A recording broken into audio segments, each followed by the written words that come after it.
మా ఇంట్లో బాధ లేకపోవడం ఏందమ్మా, మీకు తెలీదా మీ వదిన రోజు నన్ను సాధిస్తుందని, అది బాధ కాదా అన్నాడు. అట్లా మండలం ఆ జిల్లా మొత్తం తిరిగి వచ్చిందంట. చివరికి నెల అయిపోయింది. అయిపోయిన తర్వాత పాస్టర్ గారి దగ్గరకు వచ్చింది. ఏమ్మా ఏం తీసుకొచ్చావన్నాడంట. ఏం తీసుకురాలేదండి అన్న.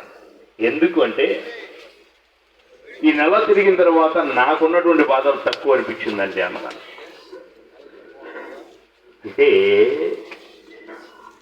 ఆ దేవుడు మన బాధలు తీసివేస్తాడు అనుకోవటం కంటే కూడా బాధల్ని అధిగమించడానికి మనం ఏం చేయాలన్న ఆలోచనతోటి మనం ఉండాలి. అంటే యేసు ప్రభువు ఈ లోకానికి వచ్చింది మనుషుల మనస్సును మార్చడానికి,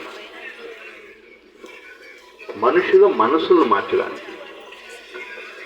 500 రూపాయల నోటు దానికి మట్టి అయితే దాన్ని తిరిగి శుభ్రం చేసి జేబులో పెట్టుకున్నట్టుగానే మనం కూడా అలా విలువైనటువంటి మనుషులంగా ఉండాలని ఆ దేవుడు అనుకున్నాడు.